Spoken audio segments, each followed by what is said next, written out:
जय हिंद। देखिए आज की वीडियो में जो हम देखेंगे वह है मौलिक कर्तव्य। देखिए मौलिक अधिकार हमने पढ़ा है, नहीं पढ़ा है तो मेरे वीडियो मेरे चैनल पे है वीडियो, वो आप देख सकते हैं। ठीक है, तो मौलिक अधिकार हम देखे हैं, मौलिक कर्तव्य भी देख लेते हैं। मौलिक अधिकार को हम कहते हैं फंडामेंटल राइट्स और मौलिक कर्तव्य को हम कहते हैं फंडामेंटल ड्यूटीज। देखिए आप देश के नागरिक है, भारत के अगर देश के नागरिक है, आपको अधिकार है, आपके पास मौलिक अधिकार है। इसका मतलब ये है कि आपको देश आपको बहुत सारी स्वतंत्रता दिया है कि आप इन सब चीज कर सकते हो। जीवन के जीने के लिए सारे जो तौर तरीके हैं वो मैंने बता दिए हैं मौलिक अधिकार में। लेकिन साथ में अगर आपको देश अधिकार दे रहा है तो साथ में आपका देश के प्रति कुछ कर्तव्य भी होता है, कुछ दायित्व भी बनता है जो आपको देश के लिए करनी चाहिए, अनिवार्य है, ताकि एक देश को सफल और विकसित देश बनाया जा सके। हम अभी भारत एक विकासशील देश है, डेवलपिंग है, अभी विकसित नहीं है। लेकिन जब कोई देश का नागरिक अपना कर्तव्य को समझते हुए देश के प्रति काम करता है तो वह देश जल्द से जल्द विकसित देशों में माना जाता है, जिसे हम डेवलप्ड कहते हैं, मतलब विकसित देश। ठीक है, देखिए संविधान में जो मौलिक कर्तव्य दिया गया है, सबसे पहले तो आप ये समझ लीजिए कि मौलिक कर्तव्य वह चीज है जिससे एक देश का जो भविष्य तय होता है, देश का जो विकास है, देश का आर्थिक जो ताकत है, शक्ति है, ये सारी चीजें जो होती है वह तय होती है। ठीक है, देश कितना विकास करेगा, देश के अंदर कितने ज्यादा अमीरी होगी, देश के अंदर कितनी ज़्यादा ईमानदारी होगी, ये सारे चीज डिपेंड करती है आपके मौलिक कर्तव्य पे। अगर एक व्यक्ति एक नागरिक ही होता है, देश का नागरिक ही वह व्यक्ति होता है जो कि चाहे एक देश को सुधार दे और चाहे तो बर्बाद कर दे, तो आपको सोचना है कि आपको देश को कहाँ पे लेकर जाना है, बर्बादी की तरफ कि ऊंचाई की तरफ। ठीक है, देखिए मौलिक कर्तव्य जो है हमारे संविधान में, जो पहले हमारा मूल संविधान था जब बना था, जब शुरुआती फेज में था, जब बन के तैयार हुआ तो उसमें कोई संशोधन नहीं किया था, फ्रेश ही बन के आया। तो उस समय क्या था हमारे, देखिए मूल संविधान में मौलिक कर्तव्य था ही नहीं, मतलब संविधान में हमारे मौलिक कर्तव्य था ही नहीं, उसमें मौलिक कर्तव्य फंडामेंटल ड्यूटी किसी के पास दिया ही नहीं था। तो ये बाद में लोगों को धीरे धीरे जाके समझ में आया कि नहीं ये गलत है। अगर हम मौलिक अधिकार ही सिर्फ देंगे, मौलिक अगर कर्तव्य नहीं देंगे, मौलिक कर्तव्य इसमें संविधान में नहीं जोड़ेंगे, तब ये हमारे देश के लिए बहुत बड़ा घातक साबित होगा आगे जाके। ठीक है, फ्यूचर में। इसलिए इसे 1976 यानी कि 1976 में 42वें संविधान संशोधन के द्वारा 42 अमेंडमेंट एक्ट, संशोधन मतलब अमेंडमेंट, तो 42वें संविधान संशोधन द्वारा 1976 में हमारे संविधान में मौलिक कर्तव्य को जोड़ दिया गया। दूसरी चीज ये समझिए कि जो संविधान है वो भाग 4 में है। जैसे कि मैंने बताया था कि एक संविधान होता है, उसमें काफी पार्ट किए गए हैं, भाग किए गए। जैसे भाग 1 जो है वो 1 से 4 आर्टिकल कंटेन किया है, भाग 2 है वो 5 से 11, भाग 3 12 से 35, इसके बाद 36 से 51 भाग 4 है, इसके बाद भाग 4A में बोल रहा हूँ। देखिए सब भाग 1 करके है, जैसे 1 2 3 4 5 ऐसे। भाग जो 4A है ये अलग पार्ट है, ये 4 नहीं है, वो 4A है, मतलब इसमें एक और जोड़ दिया गया है कि पार्ट 4A है। इसमें जो 51 आर्टिकल आता है 51A, आर्टिकल नंबर 51A, इसी के अंदर फंडामेंटल ड्यूटी बताया गया है। क्या क्या याद रखना है, जो भाग है हमारे संविधान का वो 4A है, साथ में जो आर्टिकल नंबर है 51A, इसी के अंतर्गत मौलिक कर्तव्य के बारे में बताया गया है हमारे संविधान में। देखिए मैंने बता दिया कि पहले पूर्व में जब पहले संविधान बना था उसमें इसकी चर्चा नहीं की गई थी कि मौलिक कर्तव्य के बारे में। मौलिक कर्तव्य हमें बाद में बनाया गया जैसे जैसे समस्याएं सामने आई देश के सामने। ठीक है, इसे 1976 में 42nd वे अमेंडमेंट संविधान संशोधन करते हुए 1976 में मौलिक अधिकार जोड़ दिया गया। इसके लिए जो कमेटी बनाई गई थी, मतलब कमेटी किस लिए बनाए जाते हैं या आयोग बनाए किस लिए जाते हैं, ताकि किसी एक मुद्दे के ऊपर विचार करके उस पर अपना राय रख के ताकि आगे कोई चीज बनाया जा सके, कुछ संशोधन करना हो, कुछ कानून या लॉ, ये सब के लिए कमेटीज बनाई जाती हैं। तो इसमें सरदार, देखिए सरदार स्वर्ण सिंह समिति बनाई गई थी। सरदार स्वर्ण सिंह समिति बनाई गई थी जो 42nd अमेंडमेंट द्वारा इसमें संशोधन की थी। सरदार स्वर्ण सिंह समिति, तो कौन सी समिति थी याद रखिएगा, सरदार स्वर्ण सिंह समिति ने ही मौलिक कर्तव्य के बारे की प्रस्तुत किया था। ठीक है, इसकी प्रस्तावना रखा था। ठीक है, मतलब इसके लिए राय रखी थी अपनी। अब देखिए, उन्होंने 8 मूल कर्तव्य के बारे में बात की थी, लेकिन बाद में जाकर इस समिति ने 10 मूल कर्तव्य जोड़े हमारे संविधान में 1976 में। ठीक है, इसके साथ साथ वर्तमान में कुल जो है अगर बात करूं 2023 में, तो अभी कुल अगर फंडामेंटल ड्यूटी यानी कि मौलिक कर्तव्य की बात करें तो कुल 11 है। ठीक है, टोटल 11, पहले 10 थी 76 में, एक और जोड़ा गया है वो 2002 में, वो 11वां था। ठीक है, अब हम उसको आगे देखते हैं। ठीक है, चलिए यहाँ पे हम देखते हैं मौलिक कर्तव्यों के बारे में। देखिए, कुल 11 पॉइंट है, यानी 11 सम्मिलित कह सकते हैं बिंदु हैं। आपको 11 पॉइंट याद रखने हैं। 2 पॉइंट अभी यहाँ हम समझते हैं, फिर आगे समझते हैं। देखिए, पहले में क्या दिया गया है कि आप संविधान का पालन करेंगे, भारत के संविधान का आप पालन करेंगे, ये आपका कर्तव्य है, ये सभी व्यक्तियों का कर्तव्य है देश के नागरिक का। दूसरा, भारत के संस्थाओं का सम्मान करेंगे, जितने भी ऑर्गेनाइजेशन हैं आपके सरकारी, उनका आप सम्मान करेंगे। ठीक है सर, जो भी ऑर्गेनाइजेशन है सभी का आप सम्मान करेंगे। ठीक है, आप राष्ट्र ध्वज का सम्मान करेंगे, हमारे राष्ट्र ध्वज का, झंडे का आप सम्मान करेंगे। दूसरी चीज, राष्ट्रगान का सम्मान करेंगे। तो आप समझते रहिए क्या करना है।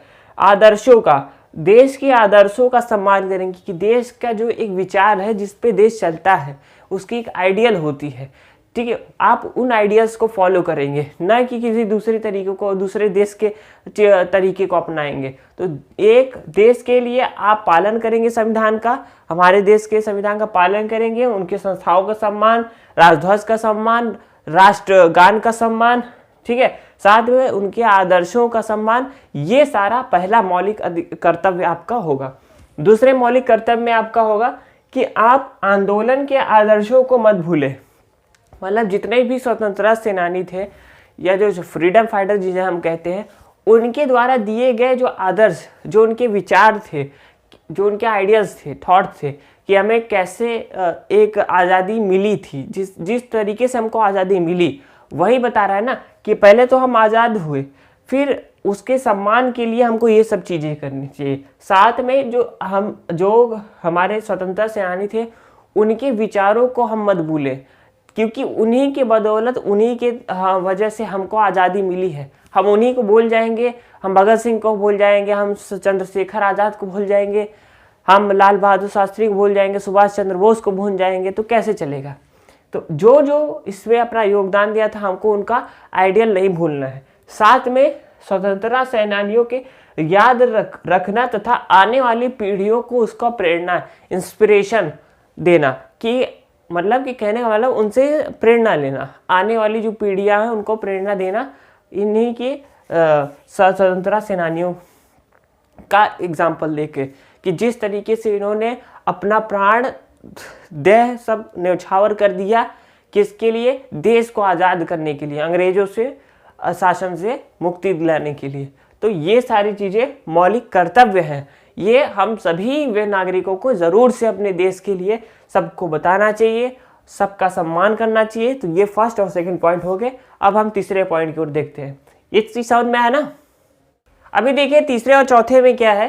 देखिए तीसरा पॉइंट जो हमारा मौलिक कर्तव्य क्या कहता है, वो कहता है कि भारत की सोवरेनिटी यानी कि संप्रभुता। जैसे भारत एक संप्रभु तो देश है, मतलब संप्रभुत मतलब कि उसका डिसीजन जो होगा वो किसी से देश से पूछेगा नहीं कि मैं ये डिसीजन लेने जा रहा हूँ, वो खुद उसका सक्षम है, वह खुद स्वतंत्र है अपनी डिसीजन लेने में। अगर आप किसी भारत के स्टेट की बात करेंगे, उत्तर प्रदेश, क्या उत्तर प्रदेश अपना कोई भी डिसीजन लेने में स्वतंत्र है, या मध्य प्रदेश या कोई भी स्टेट है भारत का, नहीं है, उसके पास संप्रभुता नहीं है, यानी कि वह खुद से यह तय नहीं कर सकता कि हम कोई भी डिसीजन, बहुत बड़ा डिसीजन खुद से तय नहीं कर सकता।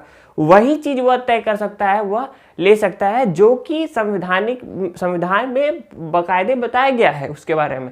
इसके ऊपर की चीजें वह नहीं ले सकता। अगर अंतर्राष्ट्रीय डिसीजन या अंतर्राष्ट्रीय कोई निर्णय पे अगर फैसला लेना है तो उसमें भारत को ही अधिकार है इस चीज का।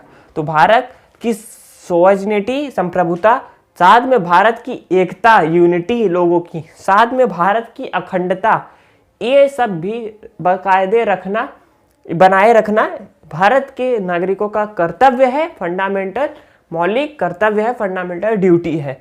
क्या ड्यूटी है? भारत के संप्रभुता का ध्यान रखना, यूनिटी को बनाए रखना और एकता, अखंडता को बनाए रखना, एकता और अखंडता को बनाए रखना, ये भी मौलिक कर्तव्य में ही आता है। ठीक, ये तीसरा पॉइंट। चौथा पॉइंट है कि देश की रक्षा के लिए अगर देश आप किसी भी व्यक्ति को आवाहन करे, यहाँ पे कोई भी बच्चा और कोई भी स्त्री पुरुष कुछ भी कह सकते हैं, ठीक है, यहाँ पे सारे आ सकते हैं, जो भी देश के नागरिक हैं। अगर भारत क्या जरूरत होगा कि रक्षा के लिए, तो जरूर आपको आह्वान किया जाएगा और आपको राष्ट्र की सेवा के लिए आगे बढ़कर आना होगा। राष्ट्र की सेवा के लिए जरूर से हाजिर होना पड़ेगा और राष्ट्र की सेवा करनी पड़ेगी, ये आपका कर्तव्य है। ठीक है, ये 4 पॉइंट कहता है। अब हम देखते हैं 5वां पॉइंट। चलिए देखिए 5वें मौलिक कर्तव्य के बारे में। देखिए जो 5वां क्या कहता है, भारत के सभी लोगों में समरसता, पेशेंस जी कहते हैं, पेशेंस। क्या आपके पास पेशेंस है? होगा ही नहीं, मुझे लग रहा है। देखिए यह बहुत बड़ी प्रॉब्लम है हमारे देश की कि यहाँ लोगों पर पेशेंस नहीं है, मतलब बहुत जल्दी क्या हो जाते हैं, हिंसा फैलाने लगते हैं, जानते हैं ना। और दूसरा पॉइंट इसलिए यहाँ पे लिखा गया है, देखिए दूसरे में क्या कहा गया है, समान भावित्व का भावना, यानी कि भाईचारा। इससे पहले पेशेंस इसलिए जोड़ा गया है कि जब हम भाईचारे की बात करते हैं तो आप जान रहे होंगे भाईचारे का मतलब क्या है। जो अलग अलग धर्म के लोग हैं, जिसे हम कह रहे हैं हिंदू, मुस्लिम, सिख, ईसाई, जैन, बुद्धिस्ट, पारसी, ये सब, तो जब हम इन सब की बातें करते हैं तो उसमें भाईचारे की जब बात आती है तब तो सब पूछिए मत, सबका पेशेंस तो टूट ही जाता है। तो इसलिए संविधान में बताया गया कि देखिए आप लोगों की, नागरिकों की ये कर्तव्य है कि आप पेशेंस बनाए रखें और सम्मान करें और समान रूप से भाईचारा का व्यवहार करें, सबके साथ समान भावित्व का भावना रखें अपने अंदर। तीसरी चीज वही चीज बताया गया ना कि वही चीज आपको, यही चीज बार बार क्यों बताया जाता है, ताकि आप समझो इस बात को। कास्ट, रिलीजन, स्टेट और जेंडर के आधार पर भेदभाव मत करना। कास्ट किसी की जाति, धर्म, लिंग, स्थान या इस तरीके से आदि चीजों से किसी का भेदभाव मत करना। जाति, कास्ट, धर्म, रिलीजन, लिंग यानी जेंडर, स्थान यानी कि स्टेट, इस तरीके से आप किसी का भी भेदभाव नहीं कर सके इस हिसाब से। ठीक है, तो याद रखना भारत के सभी लोगों का 5वें में क्या पॉइंट है कि समरसता, पेशेंस होना, समान भावित्व का भावना रखना, कास्ट, रिलीजन, आधार, जेंडर, स्टेट के आधार पर भेदभाव न करना, साथ में सभी स्त्रियों विरुद्ध परंपरा का दमन करना या उन्हें बढ़ावा न देते हुए उसे खत्म करना। सभी स्त्री विरोधी परंपरा, जैसे कि सती प्रथा।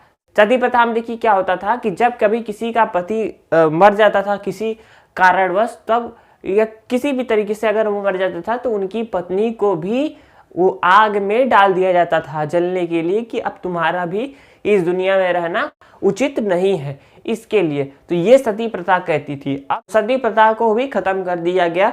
इसके साथ साथ बाल विवाह जो होता था, कम उम्र के ही समय में ही शादी कर देना, ये भी स्त्री विरोधी परंपरा थी। इसे भी रोकना, इसे भी बंद करना, इसे भी विरोध करना, इसका ये भी आपका मौलिक कर्तव्य है। नागरिकों का ये सब कर्तव्य है, आपको देश के नागरिक हैं तो ये सारी चीजें आपको करनी पड़ेगी। ऐसा कुछ अगर आपको कहीं दिखता है तो आप जरूर इसके खिलाफ आवाज उठाएं।